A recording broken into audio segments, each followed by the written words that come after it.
여러분 안녕하십니까. 9월 8일 목요일 생방송 정치본색 시작합니다. 생생한 현장 이슈를 색다른 시각으로 집중 분석해보는 생방송 정치본색. 저는 노동일입니다.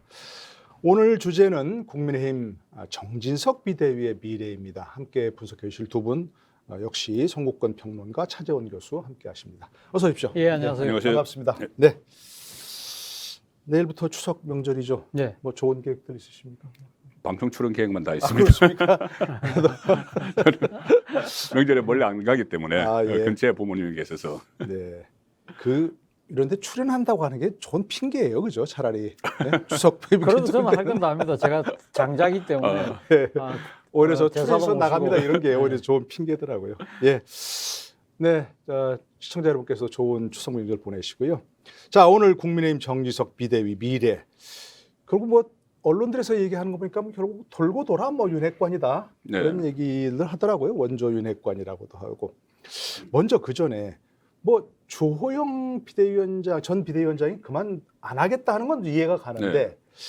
박주선 카드는 왜 무산됐나요? 좀 괜찮은 카드 같기도 한데. 조영 전 비대위원장은 세술은 세부대 이렇게 이야기를 하고 네. 고사를 했는데 실제로 들리는 제가 취재한 바에 의하면은 두 가지 길이 있어요. 하나가 있습니다. 또. 네. 네. 하나는 당권 도전. 아하. 비대위원장을 하면 당권에 나서기가 어렵거든요. 어렵죠. 네, 저번에도 한번 도전을 했었죠. 네네네. 또 하나 그때도 그 이준석하고 같이 했습니다. 이준석, 나경원, 주호영 이렇게 맞아요. 그때 경쟁을 네, 했었죠. 그렇습니다. 예. 비대위원장을 하면은 바로 당권 도전하기가 어렵죠. 또 하나가 그렇겠네요. 뭐냐 하면은 원내대표 합의 추대론이 있어요. 네. 원내대표를 3선이 하지 않고 보통 3선이 하는데 5선은 주호영 의원을 원내대표로 합의 추대를 해놓으면 네. 이게 플랜 B가 된다는 거예요. 왜 그러냐면은 또 가처분 신청이 인용이 돼서 정진석 비대위가 무너질 경우에 원내대표가 다시 대표 직무대행을 해야 됩니다. 네. 다시 그렇게 돼야 네, 돼요. 네, 네, 네. 그렇게 되면은 5선으로 그 당 대표를 할 만한 그것을 대비를 하기 위해서 아니면은 또는 지금 이재명 강성 그 야당이 있기 때문에 네. 좀 중량감 있는 원내대표 해서 원내대표설 그 두 가지가 있고 네, 네, 네. 박주선 전 의원 같은 경우는 일단 이 본인이 안 한다고 한 것은 내 당내 사정을 잘 모른다 이렇게 했는데 그렇죠, 실제로 예, 민주당 호남에서 그 계속 정치를 했죠. 그렇죠. 그런데 일단 당 안에서 또 이 좀 비토 그룹이 있었던 것 같아요. 네. 그 민주당 출신인데 이렇게 하면서 비토 그룹이 있었고 또 하나는 이런 측면도 있었다고 합니다. 뭐 이준석 전 대표가 네. 계속 비대위원장을 조롱하잖아요. 조롱하고 또 가처분 신청을 계속 내잖아요. 네. 이 상황에서 이 박주선 그 내정실에 나왔을 때도 이준석 전 대표가 좀 비아냥거렸거든요. 박주선 의원님 좋은 분인데 환영한다고. 환영한다. 꼭 모셔라 이렇게 이야기를 했어요. 국민의힘에. 그런데 가처분을 합니다. 이렇게 이야기했거든요. 자, 그런 상황을 과연 이 어떻게 보면은 상당히 연륜도 굉장히 차이가 나고 하는데 그렇죠. 굳이 그렇게 해서 내가 조롱받을 필요가 있느냐 이 생각도 했던 것 같아요. 아니, 저라도 하고 싶지 않을 것 같아요. 저도 절대 안 합니다. 저- 그런 상황에서. 너무 지금 불확실한 상황이고 그죠? 모든 게 불확실하고 아까 말씀하셨는데 지난번에는 플랜 B가 없다고 뭐라 그랬는데 이제 플랜 B까지 미리 준비해놓고 했다는 게 정석 비대위 플랜 B죠, 어떻게 조용. 보십니까? 아니 플랜 B. 근데 저는 뭐 그러니까. 그러니까 지금 박주선 그러니까 지금 국회 부의장이 예, 왜 전 안 부의장. 했느냐. 예, 뭐 나름대로 분석이 저는 상당히 일리가 있다고는 보지만 네, 더 결정적인 문제는 그거 아닐까요? 결국은 박주선 전 부의장 입장에서 내가 비대위원장 맡았는데 네, 정권이 내한테 오지 않아. 어차피 핫바지야. 그렇죠. 그죠. 그러니까 네. 지금 사실은 주호영 의원이 비대위원장 됐을 때만 하더라도 주호영 비대위원장이 뭐라 했습니까? 나는 혁신을 할 거야. 네, 그러면서 나는 최소한 1월 달까지는 갖고 갈 거야. 네, 그래 이야기했는데 지금 비대위는 만약에 꾸려지는 대로 바로 한 2개월 안에 조기 전당대회 하는 쪽으로 분위기가 모아져 가고 있다. 네. 그렇다고 한다면 박주선 부의장이 비대위원장 맡는다고 해봐야 간판 노릇만 좀 하다가 한 2달 있다가 그러니까 지금 이 전당대회에서 선출된 지도부에게 당권을 다 넘겨주고 그동안에 뭐 사실상 자기는 아무것도 할 게 없잖아요. 네, 그렇다고 네. 해서 뭐 지금 그러니까 본인이 지금 민주당 출신인데 소위 말하는 배신자 프레임에도 갇힐 수도 있는 것이고 네, 네. 그리고 아까 말씀하신 것처럼 그 나이 어린 이준석 전 대표하고 또 여러 가지 상당히 또 이런 이 문제도 있는 것이고 또 문제는 네. 사실은 9월 10일 날로 예정되어 있는 가처분 또 추가 심리 14일 날. 날에 있는 이 부분에 대해서도 지금 어떻게 될지 모르지 않습니까? 그리고 그러니까요. 자기가 들컥 맡았다가 불과 한 일주일 만에 또 낙동강 오래할 되는 이러한 부분들이 복합적으로 작용한 것이 아닐까라는 생각이 들고요. 근데 어쨌든 주호영 전 비대위원장도 고사를 하고 박주선 전 부의장도 고사를 한다. 네. 그렇다고 한다면 제가 봤을 때는 국민의힘이 고사라도 한번 지내야 되는 거 아닐까? 라는 생각이 든다는 겁니다. 네. 근데 그 고사는 어떻게 지내야 되느냐? 세술은 세부대에 담아야 된다는 네. 표현을 그대로 빌려서 이야기하면 새로운 국민이잖아요. 그렇죠. 그럼 새로운 발상을 해야 된다는 거죠. 음. 똑같이 지난번 비대위가 안 됐던 그 방식을 탑습하고 있잖아요. 물론 당헌 당규를 고쳐서 하자를 보수했다고 하지만 나름 하여튼 애는 썼어요. 네, 나름 네, 애를 썼는데, 썼지만 예. 많은 사람들이 봤을 때는 네. 그게 정치적 꼼수로 보인다는 겁니다. 그것이 가령 9월 14일 날 법원 심리 그리고 또 이준석 전 대표가 또 추가적으로 내는 가처분 신청이 인용될지 안 될지가 상당히 불투명 상황이라고 한다면 그러니까요. 이거 법으로 푸는 문제가 아니라 제가 누누이 이야기한 대로 네. 정치로 풀어야 된다는 새로운 발상 이것이 필요했는데 그거 없이 고사 지내는 게 네. 과연 효과가 있을까라는 생각이 든다는 거죠. 네. 그 부분 나중에 마지막 말씀하신 거 도대체 이걸 꼭 이렇게 법으로 풀어야 되느냐. 네. 사실 이렇게 그 비대위를 뭐 이렇게 하여튼 뭐 나름 애를 썼는데 그 부분이 결국 지난번 비대위 가처분 신청해서 얘기한 걸 피하려고 지금 이렇게 다 한 거잖아요. 맞춤형으로 다 하고 네, 있죠. 그걸 어떻게 피하느냐 따라 가지고 이제 이렇게 했는데 그거 이제 마지막으로 한번 해법은 어떻게 모색할 것인가 새로운 해법 그 얘기를 해보고 정진석 뭐 부의장 현직 부의장인데 네. 물론 과거 전례가 있다고 하지만 이렇게 비대위원장을 맡는 것도 모양새가 좀 그렇고요, 그죠? 논란도 있고 이분이 맡는다는 거 뭐 장점도 있겠죠. 선수도 높고 뭐 이른바 원조 윤핵관이라고도 하고 그러면 또 반면에 또 뭐 윤핵관이 결국 돌고 들어 맞는 거 아니냐 이런 비난도 가능할 것 같아요. 장단점 어떻게 좀 보십니까? 이준석 전 대표 분류법에 의하면 윤핵관은 아니고 윤핵관 호소인에 들어갔죠. 그렇습니까? 윤핵관 3명, 그 장제원, 권성동, 이철규, 그다음에 윤핵관 호소인 3명 해서 박영수, 김정재, 정진석 이렇게 했는데 그래도 아니, 나름대로 충청에서 깃발 드시고 이런 분이 그렇죠. 윤핵관이라고 찍히지 않으면 오히려 섭섭하실 것 같은데. 근데 핵관이 아니고 저 대통령과의 핵심 관계자가 아니고 거의 친구죠. 같은 연배고. 그러니까. 자 그래서 동갑이고 뭐. 저는 조금 전에 그 고사한 사람들 이야기했는데 고사한 사람 중에 김병준 전 그 비대위원장도 있습니다. 그렇다고 말이 있죠. 자 그렇다면은 예. 왜 이거 차이가 뭘까? 박주성, 김병준 그리고 주호영 그 의원은 다른 목표가 있으니까 빠졌다고 치면은 네. 정진석과 그 차이점이 뭘까? 네. 애당심이에요, 애당심. 이 윤석열 정권에 대한 이 어떤 그 충성도라고 할까? 윤석열 네. 정권이 잘 되기를 바라는. 그래서 이 독배를 마신다는 이야기를 했잖아요. 그러니까는 김병준 전 위원장도 원래 노무현 정부 정책실장을 했고 박주선 전 의원도 원래 호남의 민주당 출신이기 때문에 굳이 본인이 이런 리스크를 가지고 이 당을 살려보겠다고 하기에는 부족한 거예요. 그런 의지의 차이죠. 그런데 우리 당이라는 그런 그렇죠. 우리 당이라는 것. 예, 물론 정진석도 원래 자민련 출신이지만은 그래도 여기 국민의힘 계열에 몸담은 지 뭐 한 20년이 되거든요. 그건 뭐 예, 그렇기 때문에 거기다가 윤석열 대통령을 이 정권에 그 정치에 들어오도록 하는데 길을 터준 사람이에요. 계속 따로 만났고 그다음에 윤석열 대통령이 국민의힘에 입당하기 전부터 국민의힘 안에 친중계를 구성을 해놨어요. 그때 그래서 친중계가 밖에 그 윤석열 전 검찰총장은 밖에 있는데 안에서 이렇게 연판장도 돌리고 막 했지 않습니까? 빨리 들어오라고. 그런 것을 토대를 닦은 사람이 정진석 부의장이기 때문에 정진석 부의장 입장에서는 이 상당히 위기구나 해서 몸을 던져서 한번 해볼 그런 의지가 있는 거예요.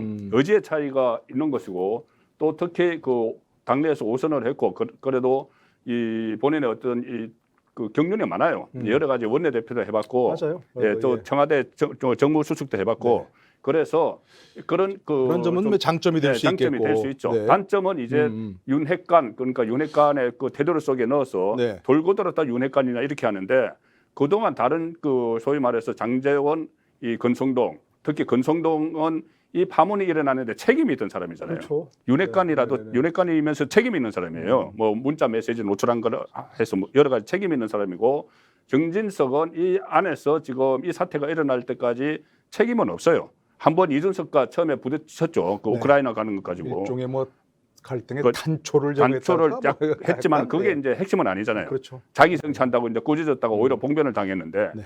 그래서 윤핵관이라도 이 사태에 대해서 책임이 없기 때문에 저는 그 돌고 돌아 윤핵관 이 말에 약간 좀 어폐가 있다고 보죠. 네.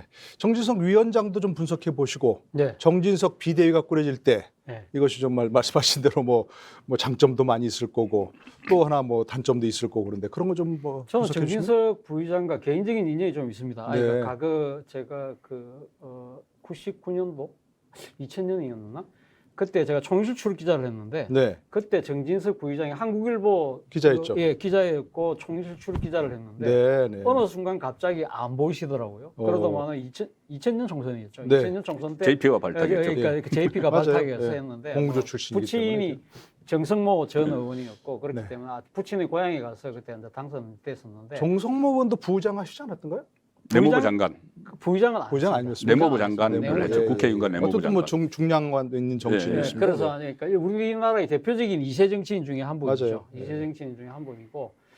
그런데 어쨌든 제가 드리고 싶은 이야기는 그렇습니다. 그러니까 지금 아까 이 어떻게 보면 돌고 돌아 뭐 윤핵관 그걸 이전에 저는 일종의 국민의힘의 60 트리오의 한 축이 드디어 다시 빛을 발하는 것이 아닐까? 60 트리오가 년생? 누구냐? 60년생 그러니까 윤석열 대통령, 60년생 건성동 원내대표, 네. 60년생 정진석 국회부의장 네. 이 세 사람이 참 기묘하게 얽혀 있다는 거예요. 60 어떻게 돼 있냐? 트리오군요. 네. 건성동 원내대표는 이 윤 대통령의 이 외가 친구잖아요. 맞아요, 외가에 맞아요, 놀러 맞아요. 가서 만났던 네. 친구고 이 정진석 부의장은 옛날부터 친구는 아니지만 부친의 고향이라고 알려져 있는 공주에 똑같이 가니까 이 지금 선대의 고향이다.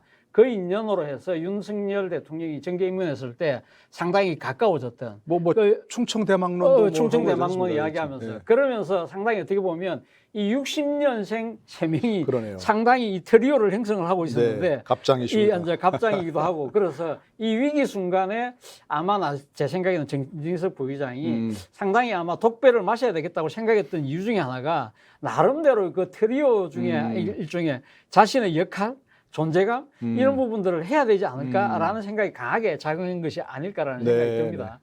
그리고 앞서 근데 문제는 지금 그 국회 부의장을 하면서 지금 당 대표직을 사실상 수행하는 건데요. 과거 전례가 있었다고 그러잖아요. 네. 근데 그 전례가 제가 사실은 이 전례 중에 한 분이 정의화 국회부의장인데 그러니까요. 제가 정의화 국회부의장 시절에 제가 비서실장을 했습니다. 네, 비서실장을 했기 그러시죠. 때문에 그때 상황을 제가 나름대로 기억을 하는데 네. 사실은 그때 당 지도부가 그때 안상수 대표였는가 하여튼 그게 무너졌어요. 무너지면서 당내에서는 소위 말하는 친이계라고 하는 정의화 국회부의장을 당시 이렇게 추대를 했어요. 추대를 했는데 그때 원내대표가 친박계인 항우여 원내대표였어요. 황우여. 네. 그 항우여 원내대표가 당헌 당규를 들고 나와서 내가 이 지금 당대표다 하면은 내가 당 서열 2인데 네. 내가 당 비대위원장을 해야 된다 해서 두 사람의 이렇게 이 의견 충돌이 있었어요. 의견 충돌이 있어서 그때 제 기억으로는 정의화 국회부의장이 약간 양보하는 쪽으로 해서 사실상 비대위원장을 그때 제 기억으로는 항우여 원내대표가 사실상 다 했습니다. 그렇기 때문에 타이틀은 비대위원장을 갖고 계셨지만 비대위원장 타이틀도 거의 안 썼던 것 같아요. 그렇습니까? 그래서 사실상 그러니까 지금 자기가 법적 지위상으로 네. 자기가 비대위원장이었기 때문에 자기가 이 정통성을 갖고 있기 때문에 그래서 정의화 국회부의장이 상당히 이렇게 순리적으로 뭔가 이렇게 합적으로 가려고 하는 측면이 있기 때문에 네. 그걸 굳이 그런 법을 따질 필요가 있나? 그래서 가급적이면 충돌 안 하고 사실상 그분에게 상당한 역할을 맡기는 식으로 그렇군요. 그랬던 기억이 있습니다. 네. 그렇기 때문에 이런 뭐 이번 사건하고 비하인드 똑같이 스토리 예. 똑같이 이렇게 비교한다는 거는 약간은 좀 어폐가 있다. 네. 약간 차이가 그런 있는 생각이 것이 있습니다. 지금 저도 참고로 60년생입니다. 그렇습니까? 지금 파르테스로 정진석 60년생. 저와 같은 60년생의 정진석 부의장은 네. 임기가 12월까지밖에 안 돼요. 12월입니다. 왜 그러냐면은 후반기에 원래 2년을 해야 되는데 네. 전반기 때 그때 원구성이 안 되는 바람에 늦게 맞아요. 부의장을 예, 해서 예, 맞아요. 2년을 채워준다고 해서 12월까지 임기니까 이제 3개월 남았어요. 그러니까 그것은 뭐 별 문제는 안 될 것 같아요. 국회 부의장의 임기가 예, 국회 부의장 임기 12월까지다. 3개월 남았으니까. 뭐 비대위원장 임기도 12월까지도 모르죠. 뭐. 계속 아니 근데 말씀하시고 그 해서 예. 국회 부의장 뭐 임기가 12월까지라는 거는 그건 이제 본인들이 자의적으로 설정해 놓은 거고 사실은 사퇴하겠죠. 한번, 예, 그러니까 본인이 뭐 내일이라도 당장 사퇴하면 되죠. 네. 사퇴하면 되는데 그럼 크게 문제는 안 될 것 같고. 근데 문제는 그렇습니다. 그러니까 지금 60년대생 트리오 중에 한 명이라고 하지만 네. 사실상 앞서 말씀하신 것처럼 이준석 전 대표 입장에서는 말 그대로 그러니까 신윤핵관으로 받아들일 수밖에 없는 상황이라고 그렇죠. 네. 한다면 이러한 상황 자체를 더욱더 상당히 이 정치적 갈등 관계를 심화시키고 꼬이게 만드는 그러한 수가 아닐까 저는 그런 생각이 든다는 겁니다. 이준석 대표의 예, 관계에서. 관계. 뭐 이런 측면에서 보면 이준석 전 대표 입장에서는 박주선, 주호영 이 두 분이 하는 것보다는 더 결기를 갖고 달려들지 않겠습니까? 그런 상황이라고 한다면 이거는 뭐 말 그대로 진짜 어느 한쪽이 죽지 않고서는 이게 해결의 길이 보이지 않는 네. 뭐 어제 뭐 정진석 부의장 말로는 뭐 본인은 뭐 이준석 못 만날 이유가 없다고 하지만 사실상 뭐 이준석 입장에서는 정진석 부의장을 만나고 싶어 하겠습니까? 사실은 만날 이유가 없죠. 뭐. 그렇죠. 그러니까 네. 지난번 그러니까 지방선거 끝나자마자 제일 먼저 자신에게 공격의 이 칼날을 그렇습니다. 들이댄 분이 맞습니다. 사실은 정진석 부의장이라고 본인은 그렇게 생각할 수밖에 없잖아요. 네. 그런 상황이라고 한다면 저는 정진석 이 카드를 보면서 야, 이거는 뭐 완전히 이제 이준석과의 관계 개선은 완전히 물 건너가겠구나. 네. 그거는 뭐 어떻게 보면 진짜 어느 한쪽이 끝장나기 전까지는 이 상황이 끝나지 않겠다는 생각이 들더라고요. 어쨌든 뭐 홍준표 시장이 분석한 대로 양쪽 둘 중에 하나가 죽어야 끝나는 네. 게임이다라는 생각이 네. 드는데, 자 어쨌든 이제 정진석 그 비대위의 이제 이런 출범 비화 또 이제 뭐 이런 장단점 이런 걸 좀 짚어봤는데 결국은 첫 번째 맞닥뜨려야 할 게 이제 8일날 지금 출범한다는 거죠. 최종적으로 일단 네, 오늘 8일날 비대위 오늘 오늘 그 비대위원 10시에 선임을 하고 10시에 전국위원회가 끝났고 2시에 권성동 원내대표가 사퇴를 하고 네. 그다음에 비대위원들을 해야 되는데 선임하고. 선임을 하는데 그게 오늘 안에 다 끝날지 아니면 연휴 때에서 연휴 끝나고 완전히 새 출범할지 네네네. 그거는 지금 논의 중이라고 네. 하죠. 8일이 오늘이에요. 오늘입니다. 계속 그전부터 8일 전국위원회 하니까 그러니까 난 며칠 오늘 남은 전국위원회 했습니다. 오전 오늘이네, 10시에. 오늘. 그러니까 원래는 출범하려고 그랬잖아요. 비대위원까지 다 해서 그러니까 하려고 하고. 했죠. 근데 중간에 비대위원장이 네. 이렇게 좀 바뀌는 바람에 그러니까 이제 사실 내일부터 이제 그 추석 연휴니까 오늘 중으로 이제 해서 깔끔하게 출범을 해야 네. 뭔가 추석 밥상에서 이제 뭐 네. 얘기할 때 여당이 그래도 아무리 정국이 되는 모양이다 했을 텐데 아직은 좀 지켜봐야 되는데 일단 첫 번째 당면 과제가 가처분이에요. 그죠? 14일을 기다려 봐야 되잖아요. 그렇죠. 그리고 또 이제 하나 뭐 예를 들어서 이 비대위가 출범하면 이준석 전 대표는 또 가처분을 하겠다 그러니까 이게 계속해서 끝없는 사법 리스크인데 그렇죠. 말 그대로 사법 네. 리스크에 또 다른 네. 사법 리스크. 네. 이건 어떻게 해야 될 것 같아? 아까 이게 뭐 플랜 B까지 얘기하셨는데. 그런데 이게 지금 이제 두 가지 가처분을 더 해놨죠. 네. 그게 이제 14일 날 되고 그다음에 또 추가로 하나 할 것이 정진석 비대위원장 직무 정지 가처분을 또 할 하겠죠. 거거든요. 그걸 예. 한다고 했어요. 그 예. 대변인단에서 한다고 그러니까. 했는데 자 그러면 또 그 가처분 심리가 지금 저 두 개 해놓은 건 14일이고 14일 날 이제 심리가 있다는 심리가 거죠. 하니까 또 언제 그 확정될지 몰라요. 저번에도 한 2주 걸렸잖아요. 네네. 그리고 또 새로 하는 것도 또 언제 될지 모르는데 자, 이 상황이 한꺼번에 정리가 될 가능성이 지금 상당히 높아요. 뭐냐 하면은 이 지금 국민의힘이 사법 리스크에 걸려 있는데 네. 이준석은 경찰 리스크와 윤리위 리스크가 걸려 있습니다. 근데 16일 날, 14일 날 그 심리가 있고 아직 발표 결론이 나오기 전에 16일 날 경찰에 출석을 해요. 그런다 그러죠. 예, 출석을 하는데 이 경찰에서 아마 이것을 빨리 결론을 낼 겁니다. 왜 그러냐면 포괄 일제 이야기가 나왔던 2015년 추석 선물 그거 공소시효가 9월 말에 끝나기 때문에 네. 빨리 그 경찰이 발표를 할 거예요. 그것이 기소 의견으로 만약에 검찰에 송치를 한다든가 네. 그리고 그러니까 성접대 의혹 자체는 지금 뭐 성매매 방지법 5년이고 알선수재 7년이니까 안 된다고 하더라도 네. 증거인멸 교사와 무고죄는 아직 남아 있다는 거죠. 네. 그것을 그 기소 의견으로 검찰에 송치를 하면은 당헌 당규에 의해서 이 거의 뭐 제명 상태로 가게 되는 거예요. 또 하나가 뭐냐면은 9월 28일 날 윤리위가 추가 징계를 할 가능성이 있어요. 추가 징계는 이 윤리 규정에 보면은 기본에 한번 징계를 했던 것을 또 징계를 할 때는 그 1차 징계보다 중하게 하도록 규정이 딱 돼 있습니다. 네. 네. 그러면 당원권 정지보다 중한 건 제명하고 그 탈당 권유인데 네. 탈당 권유도 열흘 안에 탈당을 안 하면은 제명이기 때문에 같은 거죠, 뭐. 예, 같은 겁니다. 네. 그래서 추가 징계가 28일 있는데 만약에 검찰에서 불기소를 하더라도 기소를 하지 않더라도 네. 이 그러니까 공소권 없음으로 기소를 안 하면은 네. 법대 교수니까 잘 아시겠지만 아니, 잘 몰라요. 말씀하세요. 그냥. 공소권 없음으로 하면 이것은 그냥 이 혐의가 없는 것이 아니고 네. 기한이 지났을 때 처벌을 그렇죠. 못 한다. 네. 그런데 만약에 혐의 없음 하면은 네. 이 그 정답 자체가 없었다 이렇게 되는데 네. 만약에 검찰에서 공소권 없음으로 가고 혐의를 인정을 하는 그 경찰 조사가 나오면 네. 윤리위에서 그것을 가지고 충분히 징계를 할 수 있는 것이죠. 추가 징계를. 네. 그래서 저는 이 가처분 이 릴레이를 하고 있지만 이 가처분 릴레이가 법원이 아닌 경찰과 윤리위, 국민의힘 윤리위 차원에서 차단된다. 네. 9월 내에 저는 네. 그렇게 보고 있어요. 그러니까 이게 좀 말씀하신 대로 뭐 끝없는 결국 법정 공방으로 가고 이게 뭐 저 이재명 무슨 사법적 리스크도 있지만 여당의 사법 리스크도 이게 그렇죠. 보통이 아니에요 이게. 아, 그렇죠. 결국 출범해도 네. 14일 날 또 결과를 보고 네.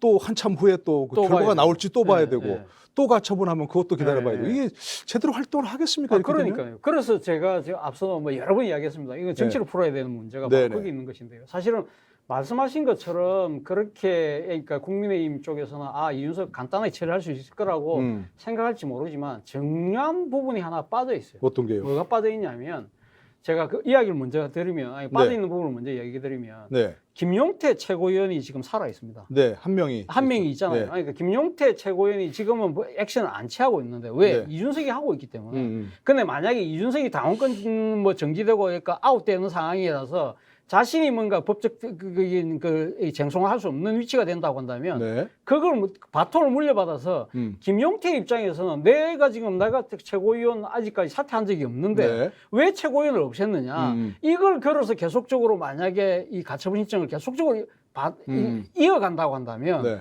이거는 상당히 국민의힘에서 깝깝해질 수밖에 없는 상황 아니겠습니까? 그러니까 다른 최고위원들이 사퇴했으니까 내가 근데 나는 지금 대행이 된다 이렇게 내가 하는 거죠. 대행되고 그러니까 최고위원 글쎄요. 자체가 최고위원회 자체가 네. 사라지는 것 자체가 이게 왜 말이 안 된다. 네. 이건 나는 당원과 국민들이 뽑은 내가 하나의 지도부 중에 한 사람인데 네. 내가 사퇴하지도 않았는데 나는 지금 당원의 자격도 그대로 갖고 있고 네. 내 지도부의 자격도 그대로 갖고 있는데 이거는 내가 용서 못하지. 내가 이런 식으로 그러니까 지금 이 공당에서의 그런 비민주성을 갖고 네. 사법 절차를 밟기 시작하면 네. 이것도 밑도 끝이 없어 갈 수 있다는 거죠. 그러니까 아까 말씀하신 것처럼 이준석의 그러니까 지금 쟁송할 수 있는 권한을 네. 당원을 그러니까 배제시킴으로써 그거는 해결할 수 있다고 하지만 네. 그럼 김용태를 어떻게 할 거냐?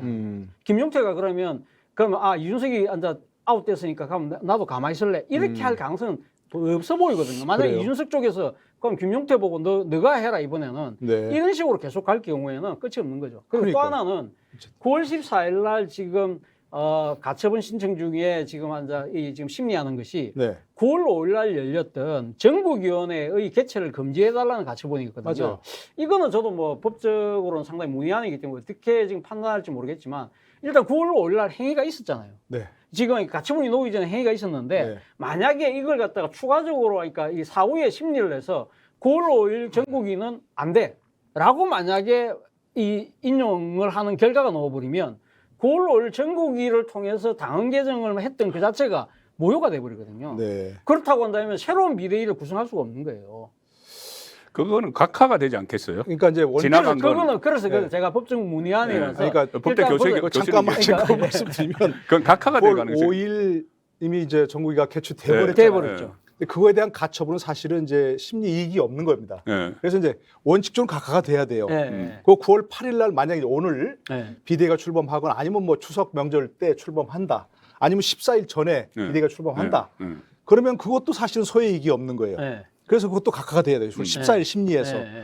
그러나 지금 말씀하신 대로 법원 판결이 어떻게 할지를 모르는 거예요. 네. 그렇죠. 그러니까 이미 그 소의 이익은 지나갔지만 네, 네. 그 자체가 뭐였다 내용이 네, 그렇죠. 이렇게 네. 할지도 모르는 거예요 사실은. 그러니까요. 이게. 네. 지난번에도 있잖아요. 네. 절차는 아무 문제 없는데 실제적으로 그 내용이 네, 문제였어 네, 이렇게 그렇죠. 된단 네, 말입니다. 네, 네. 그러니까 만에 하나라는 걸 대비하지 않을 수 없는 거예요 사실은. 그렇죠. 그 가능성이 살아있다는 거예요. 그러니까 아니 그러니까 이게 사실은 뭐 정치적 얘기를 하는데 네. 우리 흔히 얘기하는 눈 터지는 개가바둑이라고 네. 뭐 9월 5일 거, 네. 8일 거, 네. 14일 거, 네. 그다음에 16일 거, 9월 28일 거 계속 법적인 이게 따지는 것도 사실은 참 이게 짜증나는 일이에요. 짜증나는 이게 거죠. 뭐 정치적인 얘기를 하면서 대국적으로 하시는 그 메비우스 풀어야 띠를 되는데. 어떻게 풀어야 됩니까? 단칼에 이렇게 잘라야죠. 그러니까 이거를. 말이에요. 그게 참 필요한데 어쨌든 그런다면 만약에 이제 만에 하나 그야말로 정의석 비대위가 그냥 순항을 하면 괜찮은데 앞으로 순항을 해서 뭐 이제 지도부가 다 와야 된 걸 인정하는 거죠. 그러니까 네, 비대위가 그렇죠. 출범하고 네, 이제 그게 법원에서 아무 네, 문제 없다고 네, 한다면 그래서 이제 아까 얘기한 김용태 최고위원 리스크도 네. 없어지는 거죠. 네, 그거는. 그렇죠. 그러면 근데 이제 만약에 아까 얘기하신 플랜 B가 가동을 할 수밖에 없는 상황이 된다. 예. 정지석 비대위가 또 무산돼 버리고 네. 그러면 진짜 조호영 그 의원이 다시 비대위원 직무대행- 원내대표를 되는 거예요? 아니 원내대표는 그 전에 그 지금 오늘 사퇴를 했으니까 네.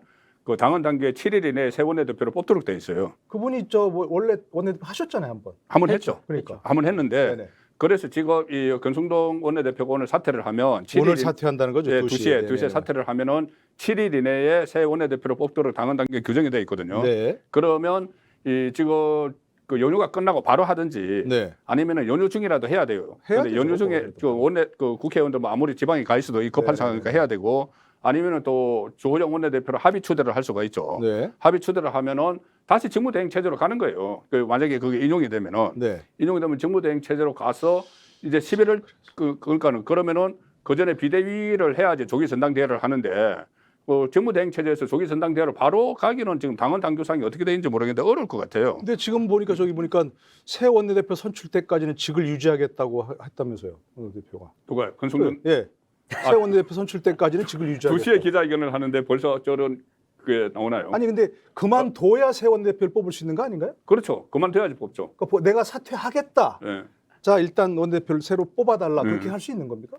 그렇게는 안 되죠. 또 당원 당규상 사직서를 처리를 해야지 그러니까. 그 뭐 경선 준비위원회가 할 텐데 어쨌든 네. 저거는 이제 2시에 봐야 됩니다. 네. 저 새 원내대표가 될 때까지는 아마 오늘 한 이야기가 아닐 수도 있어요. 그러니까 그 전에 내가 이제 사퇴하겠다. 당분간 직을 유지하다가 자꾸 네. 사퇴하라고 하니까 그 이야기일 수가 있는데 어쨌든 이런 식으로 하면 다시 직무대행 그 조호영 직무대행 주호영이든 네. 다른 원내대표 원내대표든. 경선에 통해서 뭐 누가 되든 네. 뭐 윤재옥이 뭐 되든 뭐 누가 되든 김상훈이 되든 여러 사람이 나오잖아요. 윤석열도 네네네. 나오고 그 직무대행 체제로 가게 되면은 거기서 조기 전당대회를 열기는 어렵고 아마 그 체제로 이 어차피 정기국회도 지나야 되니까 네네네. 쭉 가서 뭐 6월 정기 전당대회까지 갈 수도 있지 않느냐. 그러면 그 사이에 이준석 그 전 대표가 만약에 기소도 되지 않고 윤리 추가 징계를 안 받는다면 1월 9일에 다시 당 대표에 복귀를 하는 그러니까. 이런 상황이 되는 거죠. 아니 근데 황당한 그와 상황이에요. 관련해서는 예, 예. 제가 생각했을 때 그런 거네요. 그러니까 지금 만약에 새로운 그러니까 원내대표가 네. 그러니까 비대위가 만약에 무산돼서 새로운 비대위 아니 그러니까 원내대표를 원내대표가 직무대행을 당대표 직무대행을 직무대행을. 하잖아요. 그러니까. 그런데 말씀하신 거죠. 10월 26일 날 이 지금 당 윤리위에서 이준석을 당원권 아니 그러니까 9월 28일 날. 9월 9월 26일 날 예. 9월 28일 28일. 예, 예. 9월 28일 날 그러니까 지금 추가 징계를 해서 네. 탈당 근고라든지 제명을 해버리면 그럼 이제는 당 대표 사고가 아니고 거리가 거리가 되는 거리가 되니까 되고. 거리가 되면 그때부터는 이제는 이제 비대위 쉽게 그냥 비대위를 네, 구성하고 가도 조기 네, 전당대회를 바로 들어갈 수 있는 그때 거죠. 비대위가 예, 구성이 되겠네. 예, 예. 근데 비대위를 제가- 하든지 아니면 바로 네, 뭐 네. 조기 전당대회를 가든지. 제가 전망을 네. 해보면 이준석 대표가 만약 추가 징계를 한다. 네. 당연히 가처분하죠. 또 가처분하겠죠. 당연히 가처분하죠. 네, 네, 근데 네. 이제 문제는 뭐냐? 네. 지난번에 왜 1차 징계 받았을 때 네. 누구나 다 예상했잖아요. 가처분 할 거라고. 네. 안 했잖아요. 안 했죠. 안 했죠. 예. 왜 안 했겠습니까? 승산이 없을 것 같으니까. 아니 승산이 아니라 네. 그때 만약 가처분해서 쟁점이 뭐냐? 성상납을 했느냐? 아, 그렇죠. 예. 증거인멸이냐? 그게 그렇죠. 쟁점이었을 맞습니다. 거예요. 예. 그러니까 못한 아주 거예요. 그러니까 아주 영리한 거죠. 그러니까 예, 예. 그때는 근데 가처분 못한 거예요. 이번에는 가만 있죠. 이번에는 가만히 있죠. 쟁점이 뭐냐? 그거는 쟁점이 쟁점 아닌단 아니죠. 말입니다. 네. 그거 끄집어내면 안 돼요. 네. 일사 부재리 원칙 위반이니까. 네. 예. 그러니까 뭐 해당 행위를 했느냐, 예. 뭐 나쁜 말을 했느냐, 윤석열 대통령에 대해서 뭐 개곡이라 했느냐, 이게 징계되면 그 뭐라고 했습니까? 그러면 윤석열 대통령은 징계 안 합니까? 이러잖아요. 그러니까 이게 또 엄청난 문제가 되는 거예요. 만약 윤석 전 대표를 또 추가 징계하면 추가 징계할 그때 경우에도. 했으면 문제가 없는데 이번에는 쟁점이 그게 전혀 아닐 거니까. 본인이 이 상황을 저는 이준석 대표가 예. 이번에 한 번쯤은 져야 된다고 생각을 해요. 자, 그러니까 자 지금 이제 자 그러니까 지금 이제, 같으면 벌써 예. 졌습니다. 마지막으로 이제 자 그러면 이 정상화가 되는 길이 예. 이번에 한 번쯤은 이준석 대표가 지는 게 좋다고 하셨는데 그걸 본인이 뭐 하진 않을 거예요. 누군가가 어떻게 좀 유도하든지 뭔가 지금 얘기하신 대로 많이 정치적 해법을 모색해서 이번에는 좀 이렇게 해야 될 방법이 있을까요? 그 다시 이제 그렇게 되면 윤석열 대통령이 품으라는 이야기가 아니 나오는데 품지 않겠다. 그러니까 뭐, 나도 달걀이 아니까 뭐 품지 말라는 얘기인데. 아니 근데 그 그때 이야기한 것을 잘 보시면 이런 게 네네. 있습니다.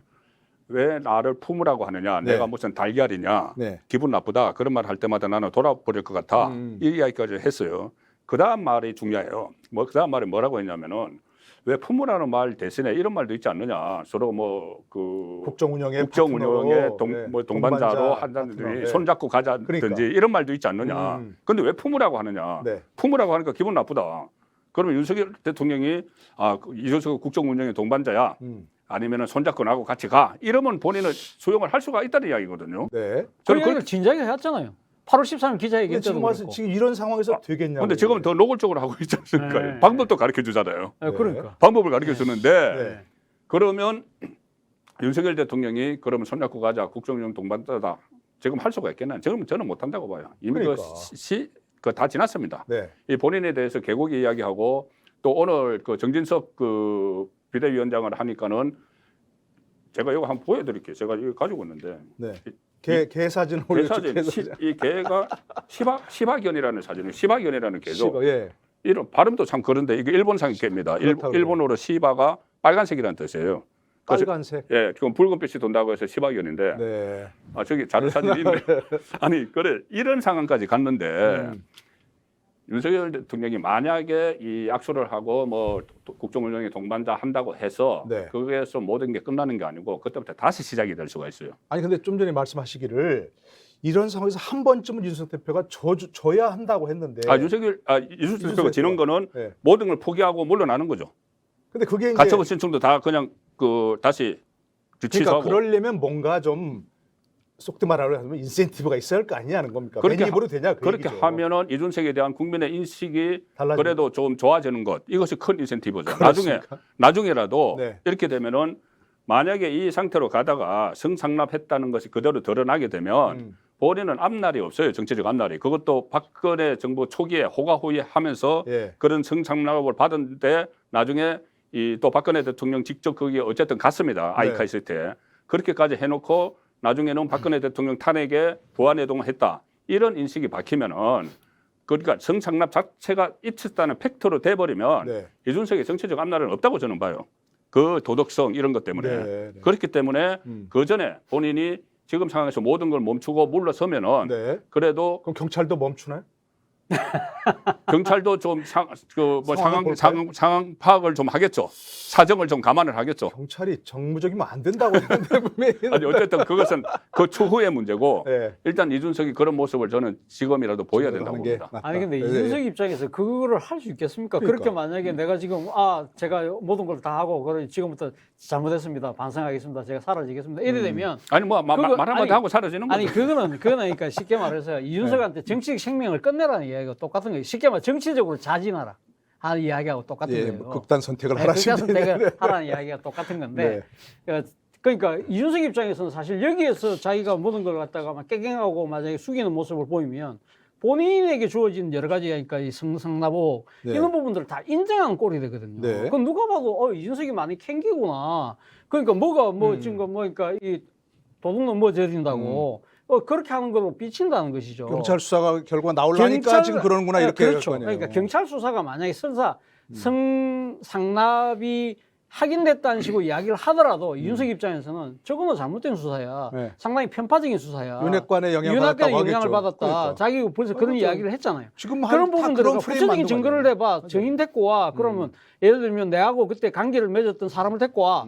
이런 식으로까지 그러니까요. 이야기를 하면서 수사의 공정성과 예. 부당성을 저는 강하게 주장하면서 이걸 갖다 돌파해 나가려고 할 것이다. 벌써 그런 프레임 만들었잖아요. 그런 프레임 만들어놨어요. 네네네. 그렇기 때문에 모르겠습니다. 이걸 말 그대로 진짜 연목구호라고 하지 않을까. 아니 근데 정치한 거잖아요. 뭐 적과의 동침도 뭐 한다 그러고 서슴없이 그죠.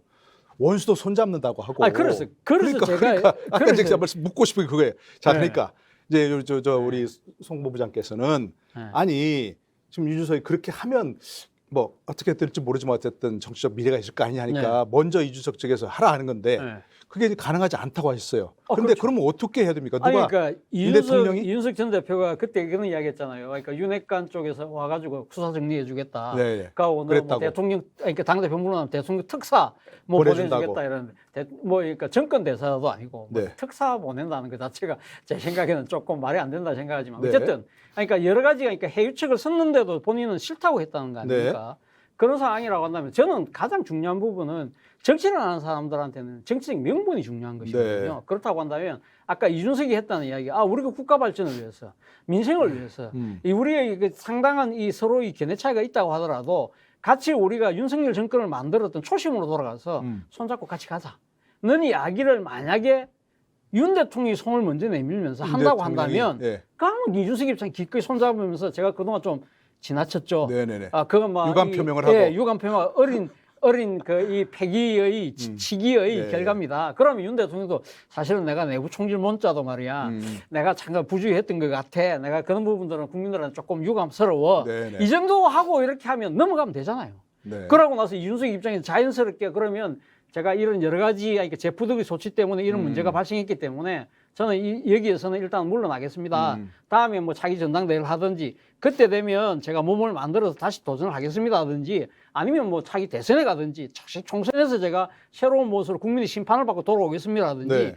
그런 식의 정치적인 테러를 열어줘야 되는데 명분을 줘야 한다. 명분을 줘야만 테러가 아니 열리는 그런데 거죠. 지금 퇴각할 윤석열 명분을. 대통령이 하는 그것만 받아들이고 지금 말씀하신 두 번째 단계를 이준석이 안 하면 그러면은 윤석열 대통령은 그 완전히 굴복하는 거예요. 그리고 네. 지금 이준석이 지금 이야기한 것, 뭐 국정의 동반자 이야기한 것도 윤석열 대통령에게 굴복하라는 이야기예요. 이 상황에서 그렇게 되면은 윤석열 대통령의 지금 기존에 있던 지지층마저 그 기존의 윤석열의 지지층 전부 다 떨어져 나갑니다. 그래요? 만약에 그런 모습을 보인다면은 그리고 특히 그렇지 않아도 지금 이준석도 그렇고 왜 그 정권은 바뀌었는데 세상이 안 바뀐다. 뭐 언론에 뭐 기울어진 지형부터 해서 그리고 이재명 왜 문재인 대선 후보 때 단죄한다고 했는데 왜 안 하느냐 이러고 있는 상황에서 그래도 그나마 버티고 있는 지지층이 있는데 거기서 만약에 이준석에게 굴복하는 모습 보이면은 그때부터는 국가 그 어떤 지도적 리더십 완전히 없어져 버려요. 그렇습니까? 그렇게 전망하십니까? 저는 그렇게 보죠. 네. 만약에 이 상황에서 이준석이 원하는 대로 하고 그리고 나중에 지금 말씀하신 대로 이준석이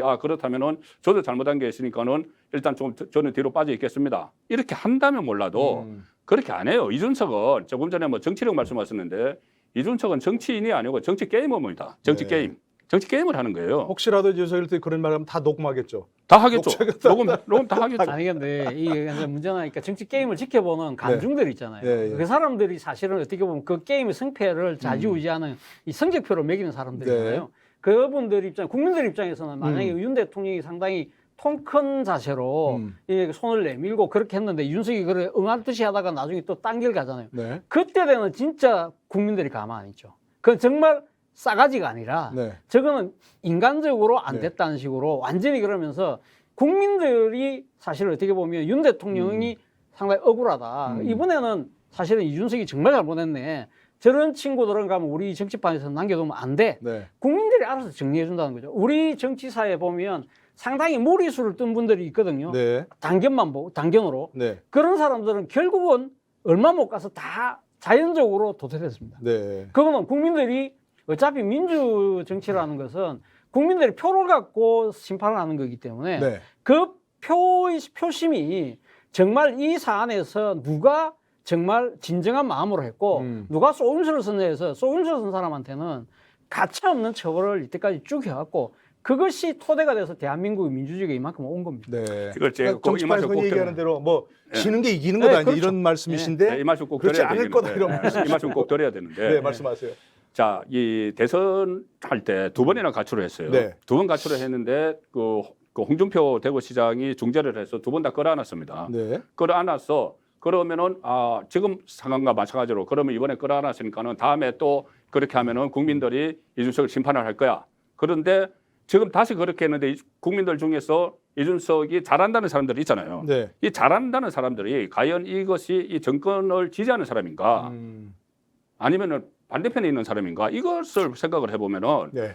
이준석이 이렇게 분탕을 하면 할수록 정권에 반대하는 사람은 박수를 치고 환호를 하는 거예요. 네. 지금 그 어떤 언론을 봐도 뭐 한겨레나 경향신문을 보면은 계속 이준석을 응원하고 이준석이 마치 TK의 뭐 TK 차세대 리더처럼 이렇게 한겨레는 기사를 쓰고 경향신문은 뭐 수에 관한 그 상황에서도 이준석이 칠국 가서 이 뭐 제사복 제례 지내는 그 차림의 옷을 그 사진을 보내고 이렇게 하거든요. 네. 그러니까 지금 이준석이 저렇게 하면 할수록 본인을 응원하는 사람들이 있기 때문에 네. 국민 여론을 민심을 그것을 본인은 민심이라고 생각을 해요. 네. 자기가 하는데 막 그 부추겨 주는 사람들은 그리고 그거 부추기는 사람들은 정권을 잘 되기를 바라는 사람이 아니기 때문에 그 방법은 저는 상당히 위험하다고 봅니다. 근데 어쨌든 이제 조금 전에 우리가 또 말씀드려본 것처럼 결국은 이렇게 집권 여당이 끝없는 어떤 법적 공방의 굴레에 갇혀서 만에 하나 진짜 다시 뭐가 가처분 인용되고 한다면 그거 다 정말 이건 뭐 어떻게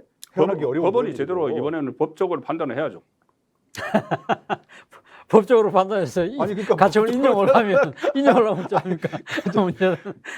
그러니까 그래도 이제 아까 말씀하신 것은 이준석 대표가 전 대표가 이번에는 좀 그게 최선의 좀 방법입니다. 된다. 예, 아무것도 없이 대가 없이 네.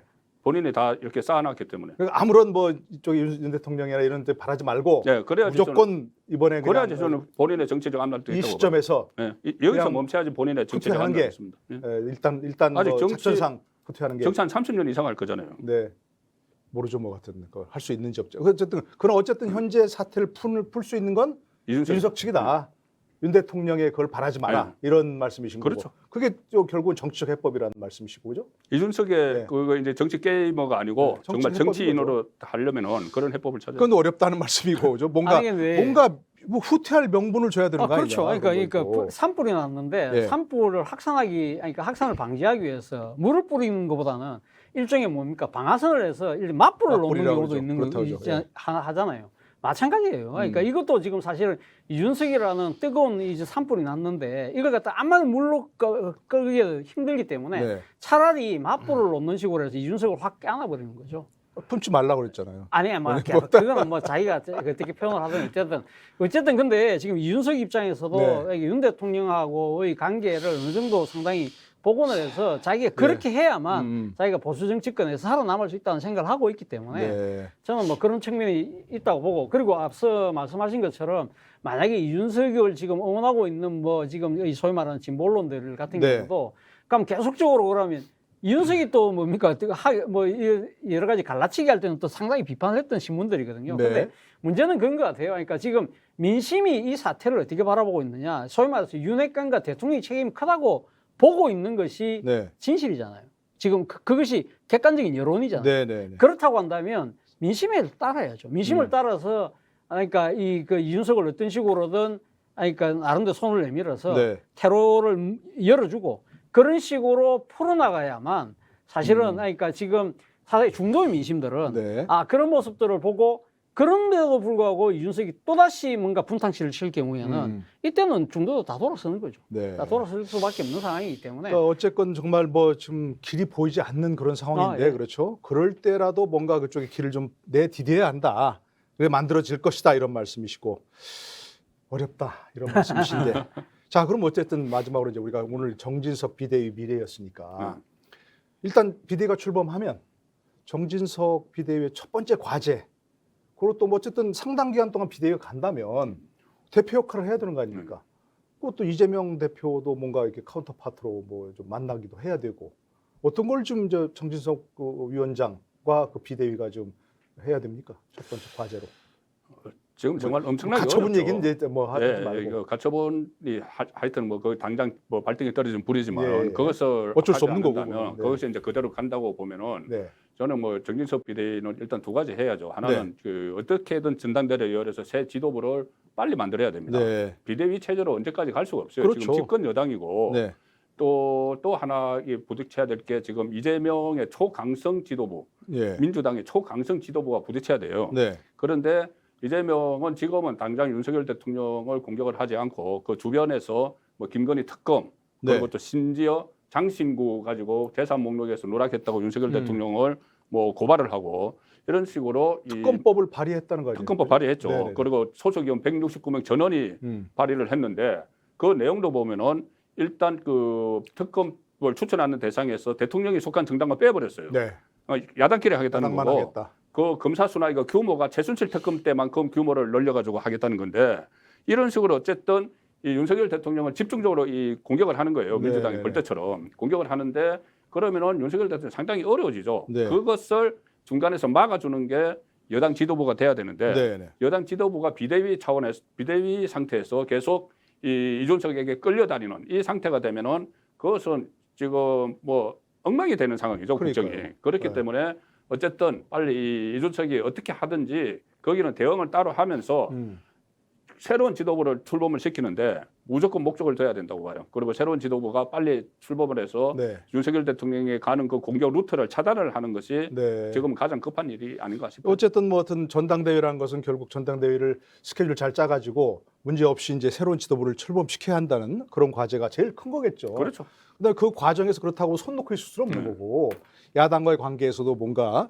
뭐 어떤 공격을 하든 뭐 방어를 하든 뭔가 협치를 모색하든 뭔가 해야 될 텐데 오선 정치인이라 조금 그래도 해나가실 수 있는 거 뭐 있을까요? 저는 일단 뭐 지금 정진석 비대위가 만약에 네. 이렇게 그러니까 지금 법원의 여러 가지 그러니까 허들을 통과해서 네. 출범을 하게 된다고 한다면 저는 첫 번째는 내전 종식을 먼저 해야죠. 네, 전종. 내전 종식이 소위 말해 네. 투스톤 대전이잖아요. 네, 그러니까, 석석. 석석 그 투스톤 대전인데 이 내전 종식이 없이 뭐 지금 정치를 하기는 힘든 상황이기 네, 때문에 네. 어떤 식으로도 가면 이 부분이 설사 법적인 허들을 통과한다 하더라도 이준석이라는 이 지금 껄끄러운 걸림돌을 어떤 식으로든 저는 그러니까 이 지금 정진석 뭐 비대 그러니까 지금 국회부 의장이 이준석 못 만날 이유가 없다고 이야기를 하는 만큼 네. 일단 이준석을 적극적으로 나름대로 하니까 포용하려는 자세를 보여야 된다. 네, 그런 네. 식으로 해서 일단 그러니까 이준석과 지금 당과의 관계를 어느 정도는 정상화시키는 노력이 저는 네. 반드시 따라야 된다는 생각이 들고 두 번째는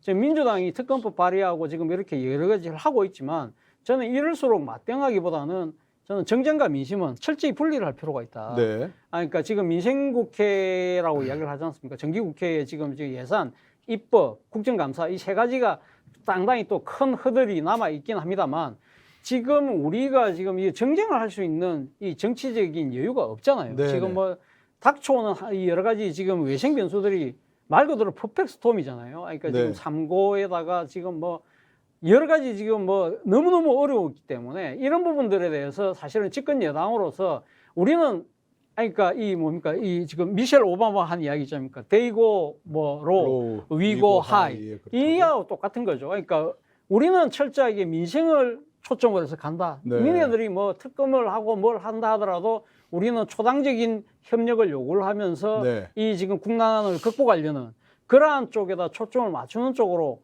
간다고 한다면 네. 저는 민심의 입장에서는 상당히 어느 쪽이 정치적으로만 그러니까 정파적인 이익에 앞장서고 어느 쪽이 국익에 앞장선다는 거를 네. 사람들은 냉철하게 구분을 하거든요. 네. 자, 너네들이 저열하게 가더라도 우리는 고상해 갈 거야.